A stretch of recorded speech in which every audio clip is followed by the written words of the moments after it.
साथियों, विकसित भारत 2047 ये सिर्फ भाषण के शब्द नहीं है। इसके पीछे कठोर परिश्रम चल रहा है। देश के कोटि कोटि जनों के सुझाव लिए जा रहे हैं और हमने देशवासियों से सुझाव मांगे और मुझे प्रसन्नता है कि मेरे देश के करोड़ों नागरिकों ने विकसित भारत 2047 के लिए अनगिनत सुझाव दिए हैं। हर देशवासी का सपना उसमें प्रतिबिंबित हो रहा है। हर देशवासी का संकल्प उसमें झलकता है। युवा हो, बुजुर्ग हो, गांव के लोग हो, शहर के लोग हो, किसान हो, कामदार हो, दलित हो, आदिवासी हो, पहाड़ों में रहने वाले लोग हो, जंगल में रहने वाले लोग हो, शहरों में रहने वाले लोग हैं। हर किसी ने 2047 में जब देश आजादी का 100 साल मनाएगा तब तक विकसित भारत के लिए अनमोल सुझाव दिए हैं। और मैं जब इन सुझावों को देखता था मेरा मन प्रसन्न हो रहा था। उन्होंने क्या लिखा? कुछ लोगों ने कहा कि दुनिया का स्किल कैपिटल बनाने का सुझाव हमारे सामने रखा। 2047 विकसित भारत के लिए कुछ लोगों ने भारत को मैन्युफैक्चरिंग का ग्लोबल हब बनाने का सुझाव दिया। कुछ लोगों ने भारत की हमारी यूनिवर्सिटीज ग्लोबल बने इसके लिए सुझाव दिया। कुछ लोगों ने यह भी कहा कि क्या आजादी के इतने सालों के बाद हमारा मीडिया ग्लोबल नहीं होना चाहिए। कुछ लोगों ने यह भी कहा कि हमारा स्किल्ड युवा विश्व की पहली पसंद बनना चाहिए। कुछ लोगों ने सुझाव दिया भारत को जल्द से जल्द जीवन के हर क्षेत्र में आत्मनिर्भर बनना चाहिए। कई लोगों ने सुझाव दिया कि हमारे किसान जो मोटा अनाज पैदा करते हैं, जिसको हम श्री अन्न कहते हैं, उस सुपर फूड को दुनिया के हर डाइनिंग टेबल पर पहुंचाना है। हमें विश्व के पोषण को भी बल देना है और भारत के छोटे किसानों को भी मजबूती देनी है। कई लोगों ने सुझाव दिया कि देश में स्थानीय स्वराज की संस्थाओं से लेकर के अनेक इकाइयां हैं, उन सब में गवर्नेंस के रिफॉर्म की बहुत जरूरत है।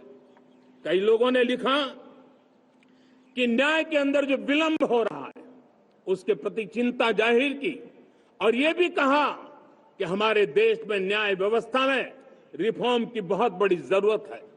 कई लोगों ने लिखा कि कई ग्रीनफील्ड सिटीज बनाने की अब समय की मांग है। किसी ने बढ़ती हुई प्राकृतिक आपदाओं के बीच शासन प्रशासन में कैपेसिटी बिल्डिंग के लिए एक अभियान चलाने का सुझाव दिया। बहुत सारे लोगों ने यह सपना भी देखा है कि अंतरिक्ष में भारत का स्पेस स्टेशन जल्द से जल्द बनना चाहिए। किसी ने कहा भारत की जो पारंपरिक ट्रेडिशनल मेडिसिन है, हमारी औषधि है, दुनिया जब आज होलिस्टिक हेल्थ केयर की तरफ जा रही है तब हमें भारत की पारंपरिक औषधियां और वेलनेस हब के रूप में भारत को विकसित करना चाहिए। कोई कहते हैं कि अब देर नहीं होनी चाहिए, भारत जल्द से जल्द दुनिया की तीसरी सबसे बड़ी इकोनॉमी बनना चाहिए। साथियों, मैं इसलिए पढ़ रहा था कि मेरे देशवासियों ने सुझाव दिए, मेरे देश के सामान्य नागरिक ने ये सुझाव हमें दिए हैं।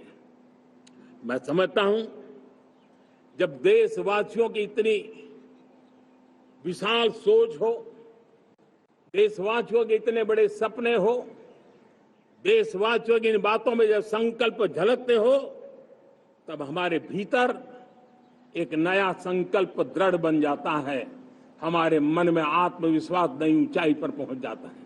और साथियों, देशवासियों का ये भरोसा सिर्फ कोई इंटेलेक्चुअल डिबेट नहीं है, ये भरोसा अनुभव से निकला हुआ है। ये विश्वास लंबे कालखंड के परिश्रम की पैदावार है और इसलिए देश का सामान्य मानव याद करता है। जब लाल किले से कहा जाता है कि हिंदुस्तान के 18,000 गांवों में समय सीमा में बिजली पहुंचाएंगे और वो काम हो जाता है, तब भरोसा मजबूत हो जाता है। जब ये तय होता है कि आजादी के इतने सालों के बाद भी 2.5 करोड़ परिवार ऐसे हैं जहां बिजली नहीं है, वो अंधेरे में जिंदगी गुजारते हैं, 2.5 करोड़ घरों में बिजली पहुंच जाती है, तब सामान्य मानवीय का भरोसा बढ़ जाता है। जब लाल किले से स्वच्छ भारत की बात कही जाए, तब इस देश के अग्रिम हरोड़ पंक्ति में बैठे हुए लोग हो, गांव के लोग हो, गरीब बस्ती में रहने वाले लोग हो, छोटे छोटे बच्चे हो, हर परिवार के अंदर स्वच्छता का वातावरण बन जाए, स्वच्छता की चर्चा हो, स्वच्छता के संदर्भ में एक दूसरे को रोक टोकने का निरंतर प्रयास चलता रहे। मैं समझता हूं कि ये भारत के अंदर आई हुई नई चेतना का प्रतिबिंब है।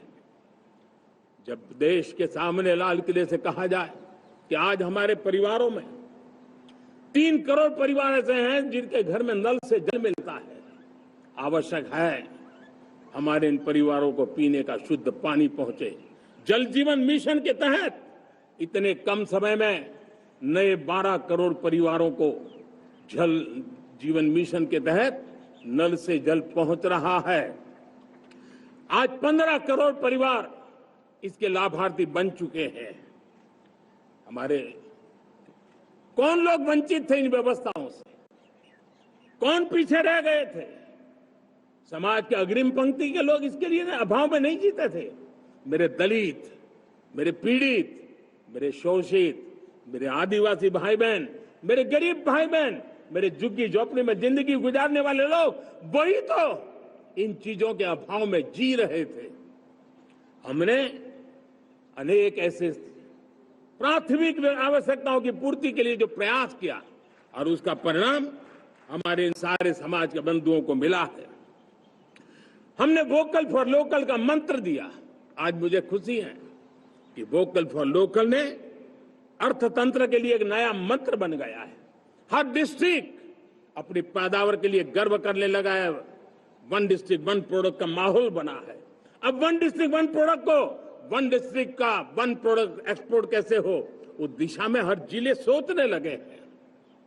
रिन्यूएबल एनर्जी का संकल्प लिया था। G20 समूह के देशों ने जितना किया है उससे ज्यादा भारत ने किया है और भारत ने ऊर्जा के क्षेत्र में आत्मनिर्भर बनने के लिए, ग्लोबल वार्मिंग की चिंताओं से मुक्ति पाने के लिए हमने काम किया है। साथियों, देश गर्व करता है आज जब फिनटेक की सफलता को लेकर पूरा विश्व भारत से कुछ सीखना समझना चाहता है, तब हमारा गर्व और बढ़ जाता है। साथियों, हम कैसे भूल सकते हैं कोरोना के वो संकट काल। विश्व में सबसे तेज गति से करोड़ों लोगों को वैक्सीनेशन का काम हमारे इसी देशों में हुआ। यही देश हैं जो कभी आतताई आतंकवादी हमें आकर के मार के चले जाते थे। जब देश की सेना सर्जिकल स्ट्राइक करती है, जब देश की सेना एयर स्ट्राइक करती है, तो देश के नौजवानों का सीना ऊंचा हो जाता है, तन जाता है, गर्व से भर जाता है।